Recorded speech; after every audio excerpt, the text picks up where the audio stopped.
ladies and gentlemen, this is, for those of you who don't know, for all the little Zoomers, this is the executive director of the American Prospect, David Dayen. He's the author of Monopolized, Chain of Title, and the 2021 Hillman Prize winner for magazine journalism. American Prospect is great. David has done numerous articles talking about what the Biden administration could be doing, whether it be, utilizing the Senate procedures, utilizing congressional procedures, or even the executive orders, like what kind of expansive powers the Biden administration could technically have, but refuses to follow through on because they're cowardly pieces of shit. But yeah, no, David's great. You've also, you have impacted policy, right? I think, what was it? One of the... Sure, why not? I think we've had our ability to force the conversation. Look, the Biden administration is going to do... They're going to do something about student debt, and we've been talking about student debt since 2019. So, I think that's one thing. You're talking about something specific, though. I thought so, yeah, but never mind. It's fine. I feel Look, like I remember... we have so much influence. It's hard to just pin it down to just one thing. True.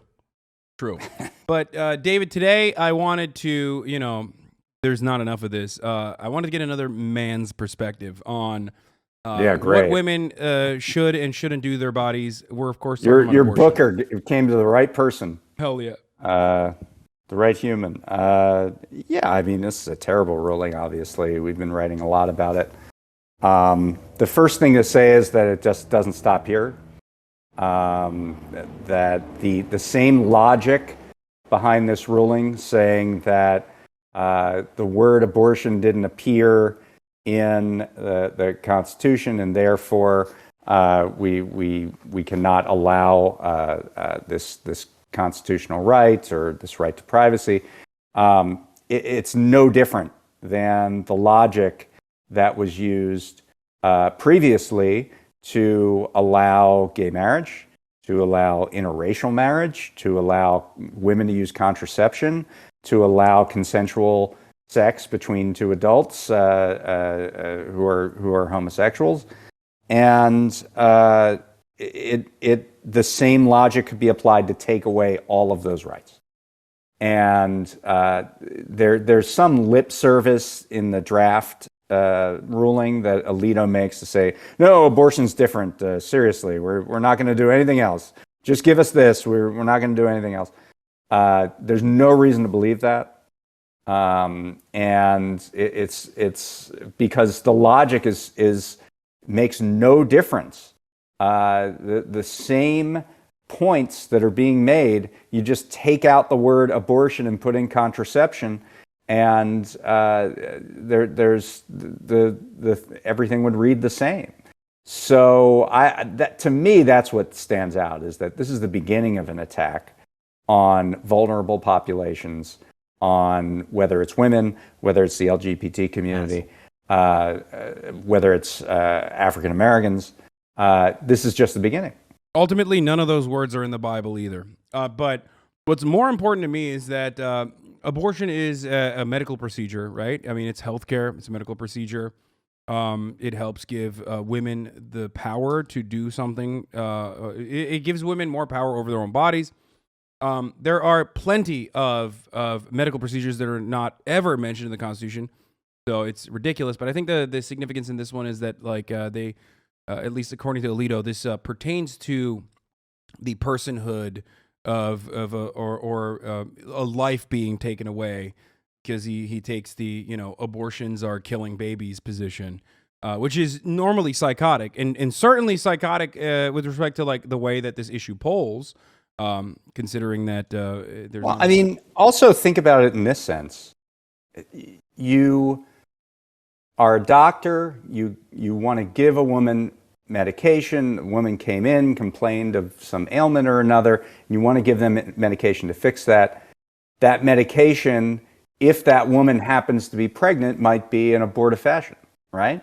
And so you don't want to give that drug because you could be in violation of the law in the particular state that you're in, depending on their laws around abortion and how harsh they are. And so this isn't about denying women reproductive care solely. This is about denying women healthcare, and Yeah. it really could amount to that. Yeah, like ectopic pregnancies that require an abortion, or even a miscarriage that might require an abortion on top of that. Like there's a medical procedure that accompanies a miscarriage, depending on how far into the pregnancy you are in. So, yes, this is, once again, Republicans, like you correctly pointed out, denying women specific types of health care, but Republicans aren't exactly great on health care anyway. They just want to punish women for, I guess, the crime of having sex. That's, I guess, the short and sweet of it. It's a Of tempting men. Yeah. I mean, if you want to really get into the power dynamic around this, yeah, sure. Yes. The removal of an ectopic pregnancy isn't an abortion, dipshit, says war hero from the past. That's really interesting because according to the Mississippi lawmakers, it quite literally is. And yes, it is an abortion. Anyway, so sorry, I shouldn't be reading chat while you're in here, David. So that one was just like too stupid for me not to react to. Okay. Yeah. I am very angry, not just at the Republicans who are demons, obviously, who are working on the whims and pushing for this incredibly cruel piece of legislation. That is incredibly cruel, working up to this incredibly cool decision that is going to trigger, the criminalization of abortion in like 13 to 18 states automatically, including up to 26 states that will have some form of like restrictions on abortion. But I'm also angry at the Democratic Party. I think that the Democrats have had many opportunities for the past 50 years to codify Roe v. Wade in the form of some kind of helpful legislation. And yet they refuse to do so. Nancy Pelosi herself, until recently, was talking about how we need to drop this anti-choice Democrat party line. Like there are going to be some anti-choice Democrats. We have to live with that. Nancy Pelosi is still personally campaigning for Henry Cuellar in Texas, is the last remaining anti-choice Democrat, for those who don't know, against Jessica Cisneros. Henry Cuellar is a 9-time incumbent here and is really just awful. Jim Clyburn is also campaigning for him. Well, let's talk about that even more, because what you just mentioned, Jim Clyburn, that is happening right now. Yeah. As we speak, there is a rally in San Antonio, and Jim Clyburn, who is the number 3 in the House leadership, the House Majority Whip, is in San Antonio right now, shoulder to shoulder with the only member of the Democratic caucus who voted against the codification of Roe last September. Right now, this is happening right now, like 2 days after this leaked document that shows the imminent demise of Roe v. Wade. Right now, this is happening, and we actually have a reporter there right now who is going to bring back what she saw and write that up for us, and you'll see that up in the morning at prospect.org. It is unbelievable, and it's Clyburn, it's Hoyer, it's Pelosi. We wrote a report that's up on the site today about how the vendors that Cuellar is using for his mail, for his media placement, for his social media, for research, is they are DCCC approved vendors. These are the main arm of House Democrats are using the same vendors that Henry Cuellar, the only anti-abortion Democrat, is using. We went to the website of one of these vendors, AL Media. Investigated by the FBI recently. That's true. That's also true. We can talk about that. He may or may not have been working with some Azerbaijan dudes. I don't know. Allegedly. I'm just saying.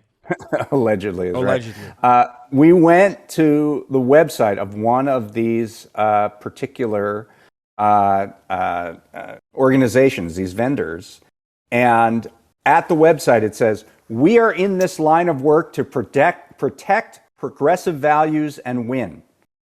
That is the website of the organization that is got paid, I think, $750,000, a little bit more than that. But David, by Henry Cuellar's campaign. Who is Henry Cuellar running against in the Democratic primary? I mean, obviously, the Democrats, I mean, they're they're faulty, but like I'm sure he's not running against someone who's I don't know, significantly more progressive than he is, right? Yes, a progressive pro-choice woman named Jessica Cisneros that almost won over Cuellar in 2020, lost by about 3 points. In the March primary, was within a couple points, and because neither of them went over 50%, they go to a runoff, and this race is happening on May 24th.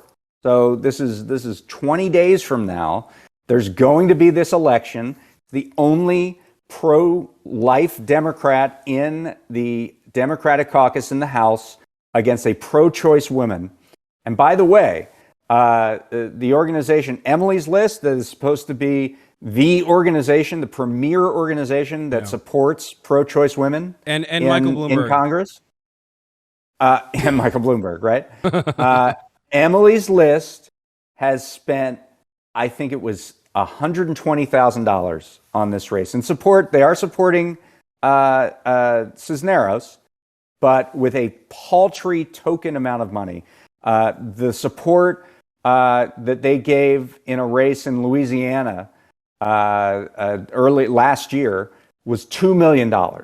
So 1/20th of what they did for that Louisiana special election, they have put in to this race, which is the race. I mean, this is the only target if you're talking about pro-choice or pro-life men in the House Democratic Caucus. This is the only race there is. This is the only one, and they are not going all out to fight him.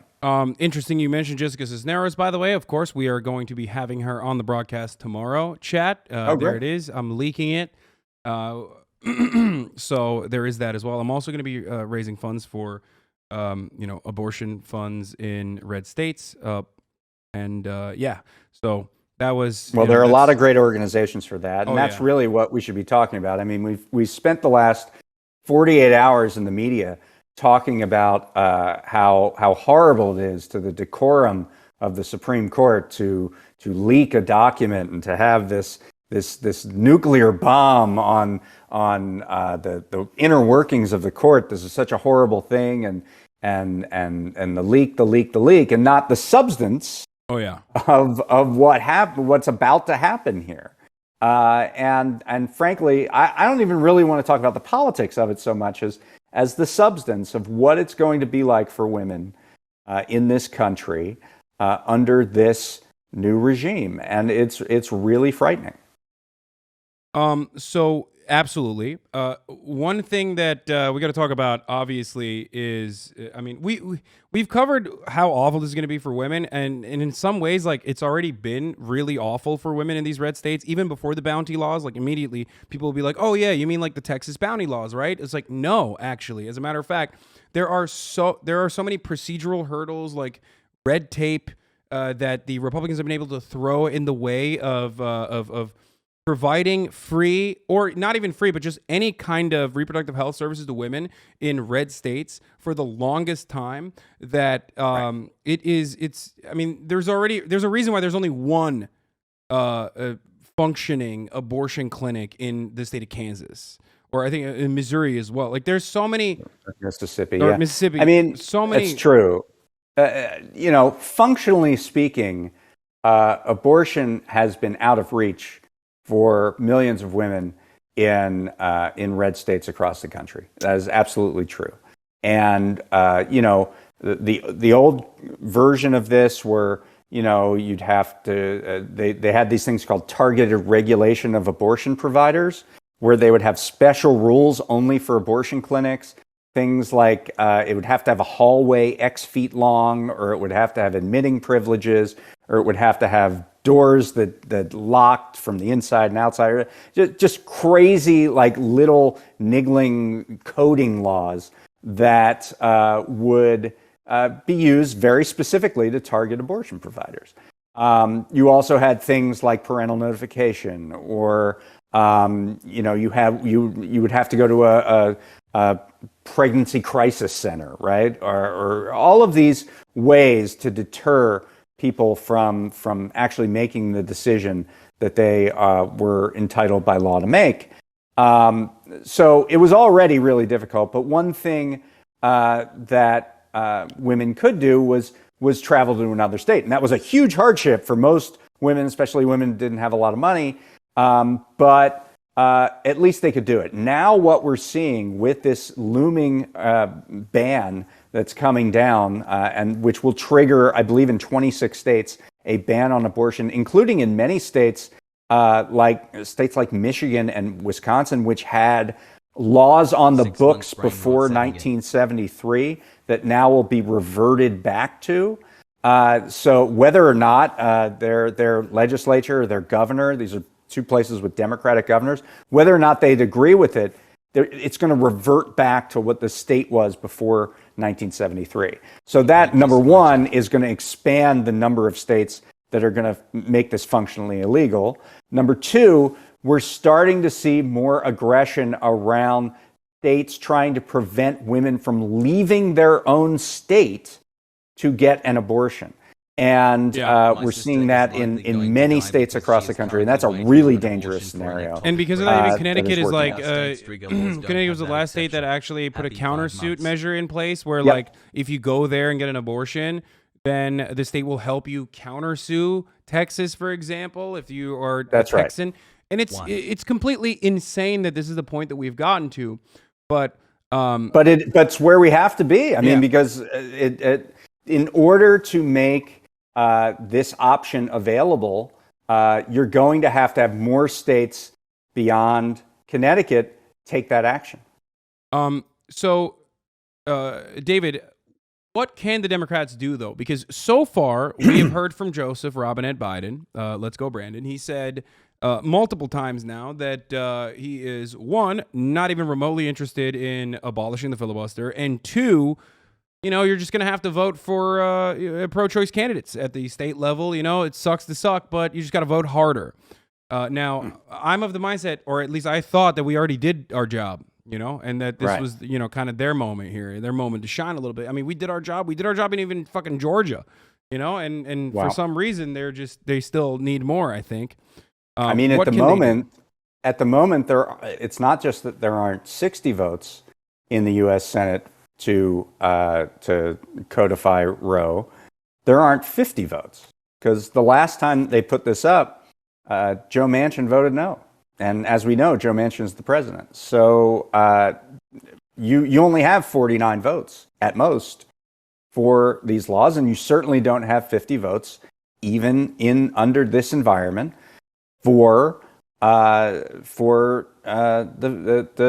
ending the filibuster.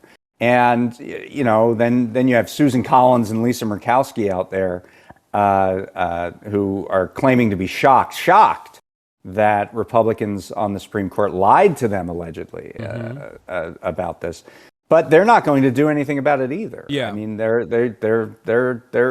believe the last time that the Senate voted on this, and the Senate is going to vote again, so we're going to get at least a count, but it's not going to do any good.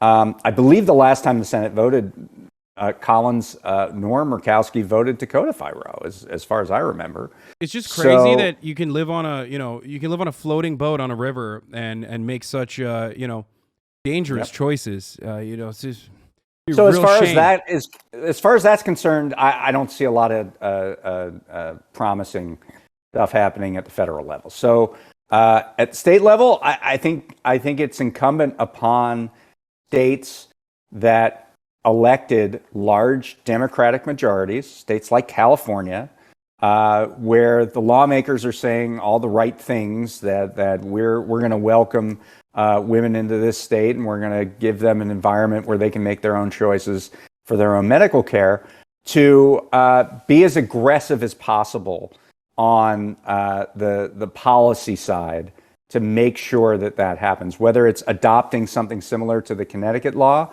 or adopting some sort of funding mechanism to get women in other states into a place where they can have an abortion legally. We're going to need stuff like that. We're going to need a lot of mechanisms supporting, and then what you can do on a personal level, as you just said, you can support groups that are working towards this independently without, that don't have a governmental mechanism, but groups like the Abortion Access Front, or I mean, I'm sure you can name 20 of them right now, but those groups are going to need a ton of support. And it's the independent groups. I mean, Planned Parenthood has tons of money. I mean, God love them, but they have tons of money. It's the independent groups that are working on the ground in these very hazardous conditions that are going to need the support right now. Absolutely. So one thing that I've been stating, now you're a lot smarter than myself. You've been around for a lot longer. You know what's going on in, the hallowed halls of Congress. I am of the mindset that, and I was briefly talking about this in maybe more colorful terms before he came on, but I was talking about how like the Kevin McCarthy and the Republican Party in unison collectively lost their fucking shit over Madison Cawthorn talking about like cocaine orgies or whatever. But we can't get the Democratic Party to like react in a similar capacity to people like Joe Manchin who are consistently playing the rotating villain, or towards Kristen Sinema. I mean, they support them. I mean, what did we just talk about with Cuellar? I mean, I used to say, he hasn't been called into the teacher's office the way that, or the principal's office the way that Cawthorn was. No, they go out there and they run campaign rallies for him. So I have suggestions. I'm gonna give you. I'm gonna fire off suggestions. You can just give yes or no. Okay, on how to whip these votes. Okay, specifically. Yeah. For Manchin, Sinema, maybe even Maggie Hassan, or whoever the fuck is going to play the spoiler role in the rotating villain cast. Number one, actually use a real physical whip. That has some negative historical connotations that I don't think you want to get into. All right, maybe not a whip. Okay, something without historical connotations, but like it's just the term is whip, so it works perfectly there. Okay, like the big shepherd's cane, like at the Apollo, maybe. Something like that. We use one of the, how the Taliban, like they'll use like what do they call it, a switch? They use that maybe. A club, I don't know. That's one. So, a ruler. Okay, so that's one. But like, seriously speaking, like I've talked about throwing them off committees for a very long time, or at least threatening to do that, and it's not something that the Democratic Party wants to do. Is there any is that a thing? Can we pressure the Democrats to do that? Is that even viable? Well, I mean, interestingly, after Amy Coney Barrett was made the Justice of the Supreme Court, after she got through that confirmation hearing, and Dianne Feinstein said, "This was the best hearing I've ever seen in my life," and hugged Lindsey Graham, they did kick Dianne Feinstein off of that committee. Now, probably she might not know it, but they did kick her off. I think her time had come. I think we gotta... Yeah, we got to take her up conservatively to the bar. say. Okay, Dianne Feinstein's brain is mush. So they have shown that. My point is, they've shown the capacity to do this when they've needed to. So you can only say that they don't have an interest in doing it when it comes to these wayward votes. People like Manchin or Sinema. Now, maybe there's a fear, at least on the part of Manchin, maybe on Sinema's part, that they would bolt the party. I don't believe that. If you take away their vote, they would bolt the party. No shot. You don't think so? No shot. Joe Manchin is Joe Manchin because he's a Democrat in West Virginia. No one would give a single shred of a fuck about Joe Manchin if he was just another annoying Republican senator. Everyone would be like, okay, fuck off. You're just as annoying as the rest of them. And that is the only reason why Joe Manchin gets any play. He would have zero fucking lobbyist money. He would just be like any other dumbass Republican senator. He'd make decent money doing, dumbass Republican shit. But the only reason why he gets so much play in the media is because he's a Democrat. Right. So whenever he fucking threatens that he would change, whenever he threatens like, oh, he'd be a fucking Republican or whatever, first of all, he's losing that Republican primary to some dude who is literally inbred. The more inbred that dude is, the easier the likelihood that dude's going to win. Okay? Like, no shot. And that's precisely why he hasn't changed his party. Because the other funny thing about that is that what if the tables were turned and he's in the he changes. He's in the Republican Party. And then he goes against something that is Republican dogma, right? Do you think that they would humor him and wait around and say, there's nothing else we can do, we have to keep him in the caucus? Do you think that would be Fuck no. their move? They would Madison Cawthorn him. Photos of him wearing women's panties on his fucking river houseboat would surface immediately on the National Review. And you know, you'd have the Occupy Democrats being like, expose him, retweet to expose Joe Manchin. So, you know, that's not happening. That would never happen. Right. Which is why I always say I want the Democrats to at least play by the same style that Republicans play, but they don't care. They don't have the same priorities. They don't give a shit about, you know, winning votes. They can run on moments like this by showcasing how fucking horrible the Republicans are. This is a gift. The to Nancy point. The Pelosi. point I want to make, and the point you can make if you're talking to, you know, people in Congress or calling your congressperson, is that to say that no, there's no way that we can throw Joe Manchin off a committee. All you have to do is throw use, him. well, or throw him at all. You just use the Feinstein example. I mean, they did this. They did this like 2 years ago. Yeah. So there's that. That's my like least aggressive, least violent method, and it's something that I've been screaming about for many, many years at this point. But like no one seems. It to doesn't listen. have a blunt object attached to it. No, I mean I say that too. Don't worry. But I have an idea called the gauntlet. Like if you automatically trigger if you reach like a certain level of if you go below a certain approval rating. That means like a champion can beat the shit out of you in your state. We pick like someone who's like roided the fuck up, and you get to get your ass beat on the floor of the Senate, like straight the up octagon or something. Yeah, no, literally, you have to go to the gauntlet. That would literally that threat of proletarian violence would, I think, in my mind, lead senators to at least respect the wishes of their constituents. Way more than their corporate benefactors, I think. But look, they won't even go to town hall meetings anymore, let alone the octagon. No, that's why it has to be a law. Like I'm pushing for it. Anyway, so that's the gauntlet, but that's you know, that's something that I personally believe would make American politics more entertaining. C-SPAN, we could do pay-per-view. Like that would make $1 billion. I would spend endless amounts of money to watch some like big, bulky, roided fucking ex-coal miner guy just absolutely beat the doors off of Joe Manchin in the floors of the Senate. It's like everyone is like clapping. Well, I mean, we came close to seeing that on January 6, 2021, didn't we? Yeah, it was. Yeah, that was, you know, that went the other way though, unfortunately. Yeah. But hey, listen, yes, so that's one thing. What was the other thing? Okay, so what is the likelihood of like yeeting the filibuster not happening? It does not seem so. I mean, Manchin and Sinema reiterated just this week that you know, Sinema threw out a bunch of examples of votes where attempts to restrict abortion rights were stopped by the filibuster, as if those are the only things that have been done.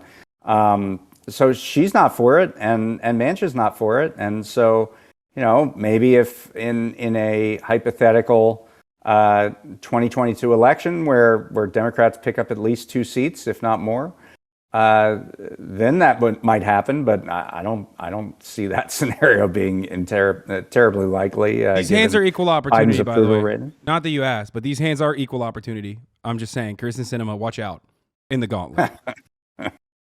Anyway, well, you're not from Arizona, though. You said it has I to will be a fucking move down constituent. there. I will literally move down there. And live there. Ew, Arizona. Yikes. Okay. So okay. Well, you could just put your money towards, you know, buying one of your many houses. That's and true. Just put it in Tempe and then just change your registration. Yeah, equal rights, equal lefts. I will, you know, purchase. Oh well, there you go, and I can avoid taxes too. It's awesome. So by living there for 6 months plus 1 day, the rich win again. The rich get richer here. Yeah, with Hasan. So. Here's the other the other question then.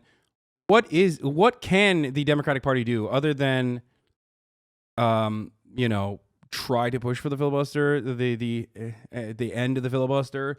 What can they do in this circumstance? Is there like some weird 18th century, 19th century law that they could use? You know what I mean? Like, you're very good at finding stuff like that in the same way that like Republicans are. You know what I mean?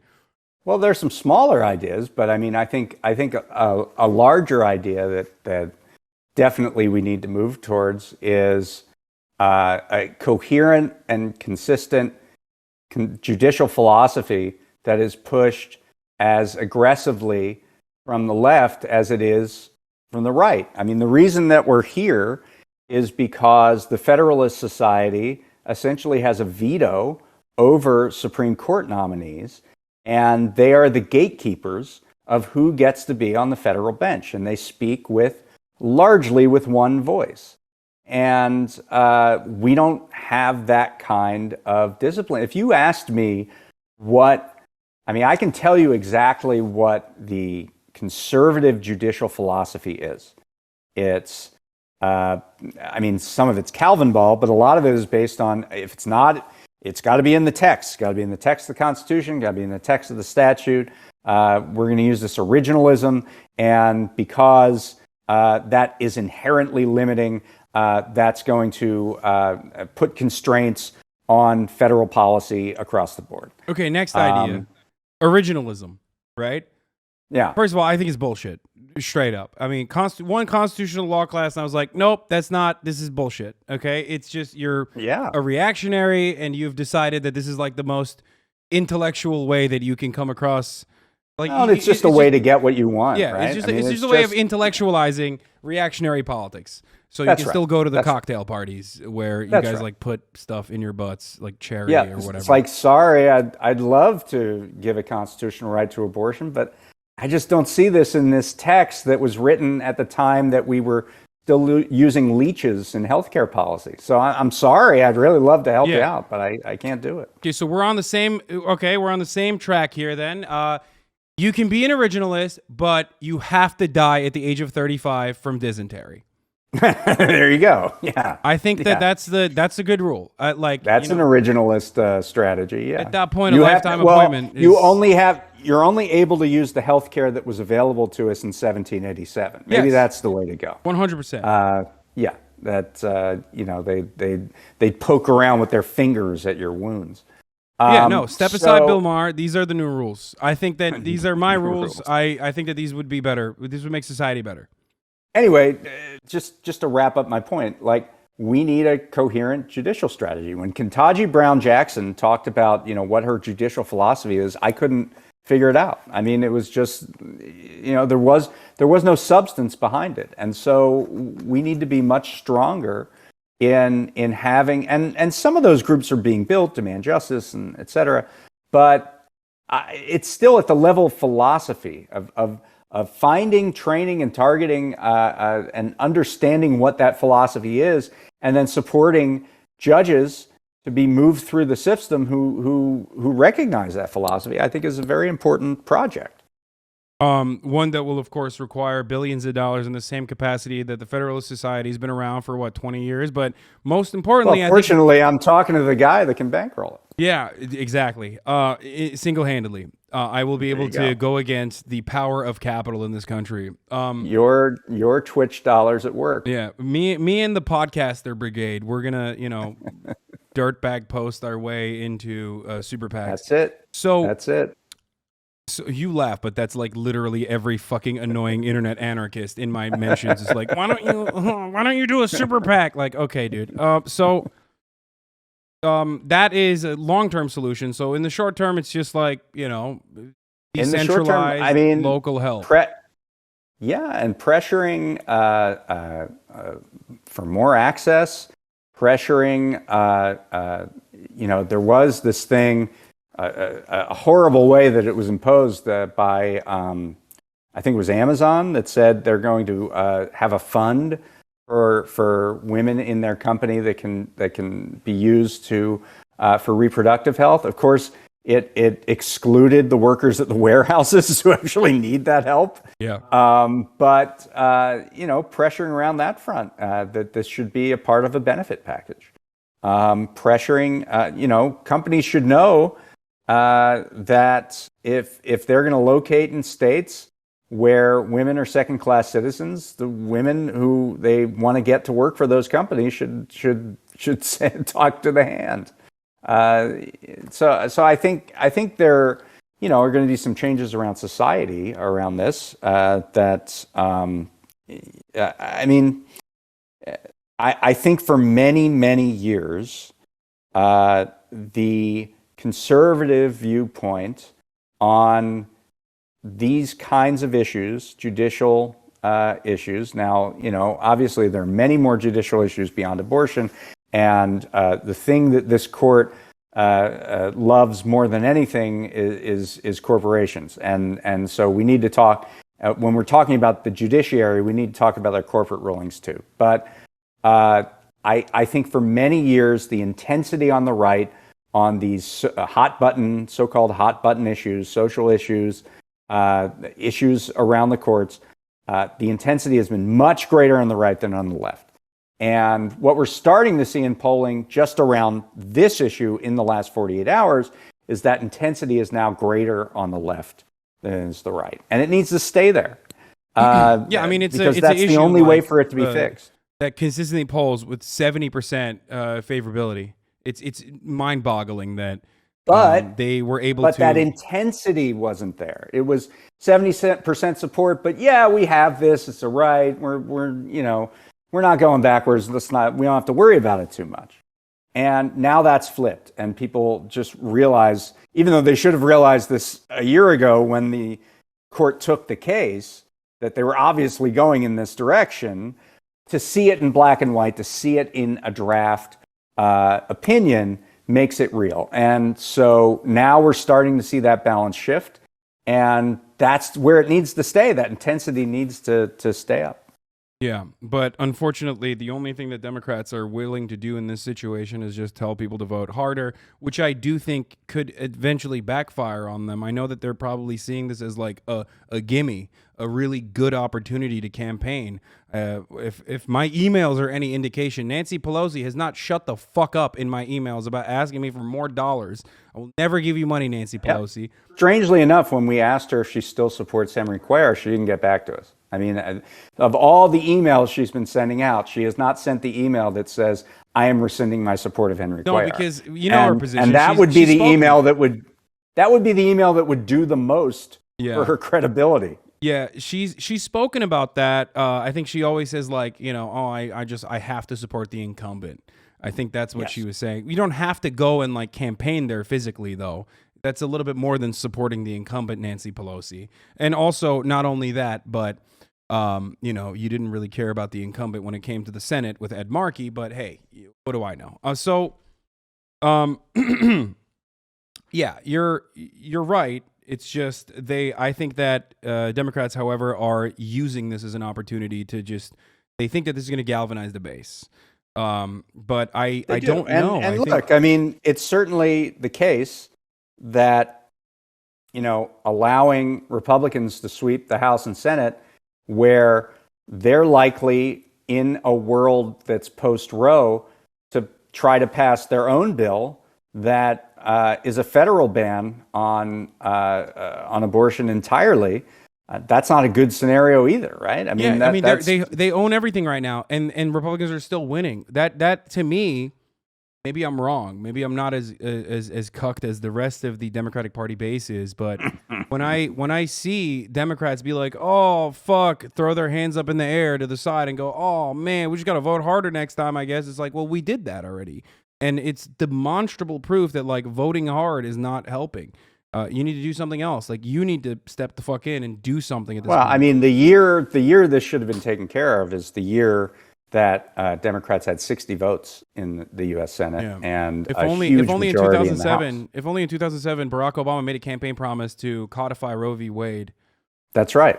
Oh, he did. So that. I mean, and you can go back 50 years for the opportunities for this, but that's a big one. That's a big one when they had the opportunity, they had the votes for a pretty decent amount of time, decent interval. And they didn't think ahead. They didn't. And look, Democrats should forget about just codifying Roe. They should be codifying Obergefell. They should be codifying the gay marriage ruling. Absolutely. Because that's next. That's next. And so if they wanted to do something positive right now, they would start, countering the court with a bunch of bills. Yeah, that would require, and this is my theory, that would require the Democrats to actually take a position and like hold Republicans accountable to said position and bully them over their head. Because notice how the first moment that Joe Biden even mentioned that he was going to potentially read the American Prospect and follow one of your executive orders that you clearly wrote out multiple times, which is, of course, the abolition of student debt, student debt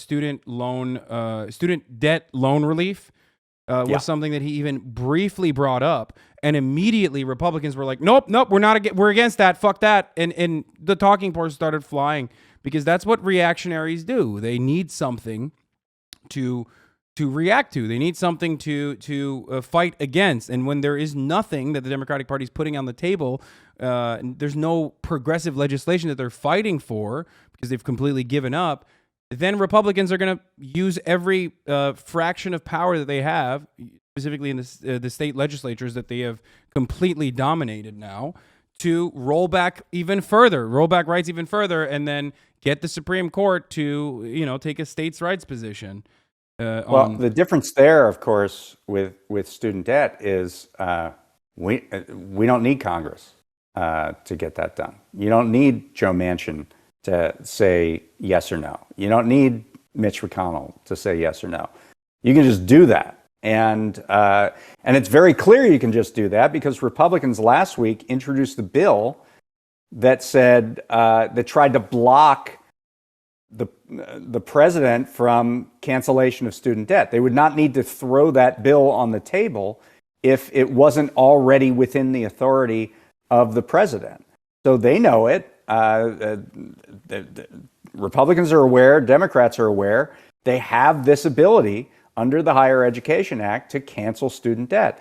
And we've been sitting here waiting for over a year trying to figure out not only whether or not Biden will do it, but what he will actually do. Is he going to cancel a token amount, $10,000 per individual? Is he going to cancel $50,000 per individual? Is he going to put some stupid means test on it? Even though most of the people who they have to. You're kink shaming.